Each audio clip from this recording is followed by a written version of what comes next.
The best Toyota Land Cruiser I ever drove. The V8 diesel-powered 200 series VX Sahara I took through crocodile-infested northern Australia 10 years ago. The Mercedes-Benz G-Class 1 truly lust after. It's not the thundering G63 or even the mad G63 4X42. It's the G400D, the one with Mercedes-Benz's smooth 3.0-liter inline-six turbodiesel under the hood. And my favorite version of the 2023 Range Rover. If you've picked up on the theme here, you've already said it's the diesel-powered D350. And you're right. Unfortunately, it's a theme without a future. Tough new laws tightening emissions of particulates and NOx mean diesel engines for light-duty passenger vehicles, cars and SUVs, are on borrowed time.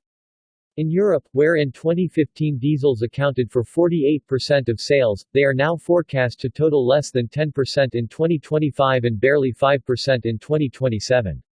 And automakers have realized precious development dollars are better spent perfecting PHEV and BEV powertrains than finessing a dying engine technology, especially for a market like the US which never really warmed to passenger vehicle diesels in the first place. That's why, like the Mercedes-Benz G400D, and the 300 series Land Cruiser, which is available in markets such as Australia with a new 3.3-liter V6 turbodiesel, the Range Rover D350 will remain forbidden fruit for American consumers. And that's a shame. The long-term emissions issues are real, but right here, right now, the D350 is arguably the best all-round powertrain for the big Rangy. American Range Rover buyers have a reasonable choice when it comes to deciding what they want under the hood of their uber-luxe off-roader. The entry-level engine is the P400, the 3.0-liter turbocharged Ingenium inline-six with 395 horsepower and 406 pound-feet of torque. At the top end is the P530, its 4.4-liter twin-turbo V8 sourced from BMW and tuned to deliver 523 horsepower and 553 pound-feet of torque. In between, though subject to limited availability, is the P440e plug-in hybrid which combines a lower-tune version of the P400 3.0-liter engine with a 140 HP electric motor and a 38.2 kWh battery to deliver 434 horsepower and 457 pound-feet of torque and a pure electric driving range of up to 62 miles. But none arguably offers quite the same combination of performance, efficiency, and value as the D350 powertrain. The D350 is the top-spec version of JLR's 3.0-liter Ingenium inline-six turbodiesels, producing 345 horsepower at 4,000 revolutions per minute and 516 pound-feet of torque from 1,500 revolutions per minute to 3,000 revolutions per minute. The lowest output version and the entry-level engine in UK market Land Rover Defenders is badged D250 and makes 245 horsepower and 420 pound-feet. The mid-spec engine, which powers the least expensive Range Rover and Range Rover Sport models available in Britain, is rated at 295 horsepower and 479 pound-feet. No, the D350 doesn't have the horsepower of the P400 and P440e powertrains available in the US. But look at that torque number, it produces 27% more torque than the P400, 19% more than the P440e, and is only 37 pound-feet shy of the P530 V8. Power is nice. Power is fun. But in a big, heavy SUV, torque is your best friend. And here's where the torquey D350 puts the icing on the cake. It's not the heaviest of these Range Rovers. Far from it, in fact. According to Land Rover's figures, the D350 tips the scales at 5,357 pounds. That is, again, according to LR, 117 pounds more than the P400 weighs. But it's also 173 pounds lighter than the P530 powered Rangy, and it's a massive 583 pounds lighter than the P440e. You can see what that means in the quoted performance numbers. Not unexpectedly, the 523 HP P530 will lunge away from the D350 at the traffic lights, but although it's 45 horsepower down on the P400 and 84 horsepower down on the P440e, the diesel's claimed 5.8 second 0 to 60 mph time is just 0.3 of a second slower than the 6-cylinder gas engine Rangy, and a tenth off the PHEV model. You can see it at the gas pump too. The EPA rates the P400 at 21 mpg combined and the P530 at 18 mpg. In Europe, on the slightly more generous WLTP test cycle, the D350 is rated at 31 mpg combined. All weight, performance, and fuel consumption numbers refer to standard wheelbase models.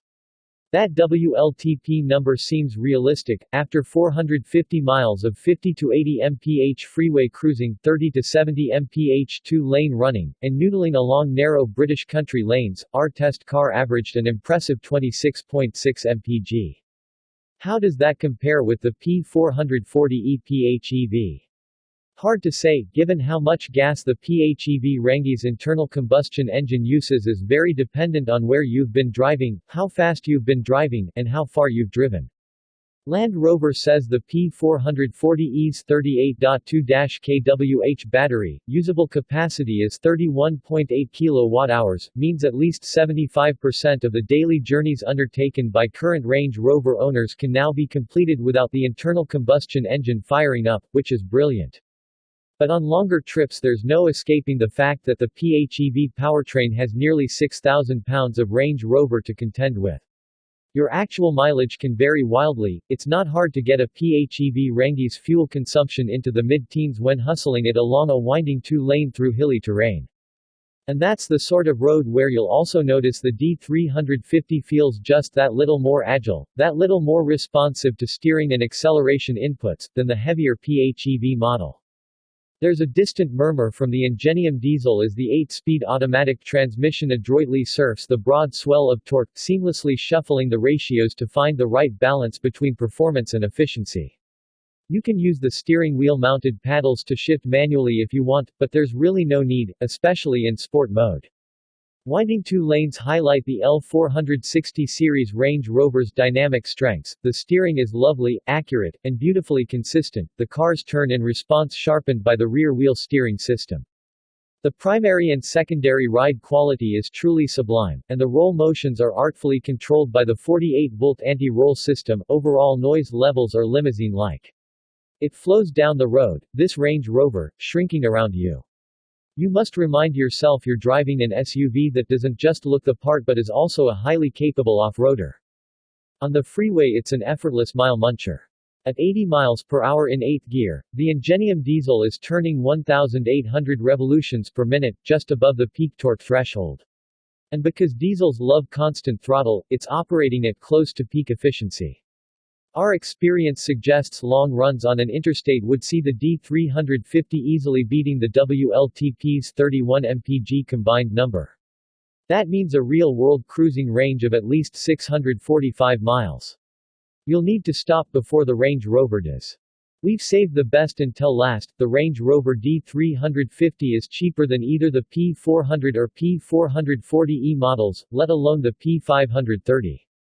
Based on British pricing, a D350 specified the same way as our test vehicle. Options included the handsome Batumi gold paint, 22-inch wheels, digital LED headlights, semi-aniline leather trim, heated and vented seats front and rear. Would cost $117,025 in the US, versus $117,525 and $123,025, respectively, for similarly equipped P400 and P440e models. A P530 with the same options would cost $142,650. Performance, efficiency, and value, add it all up, and the D350 is the pick of the L460 Range Rovers.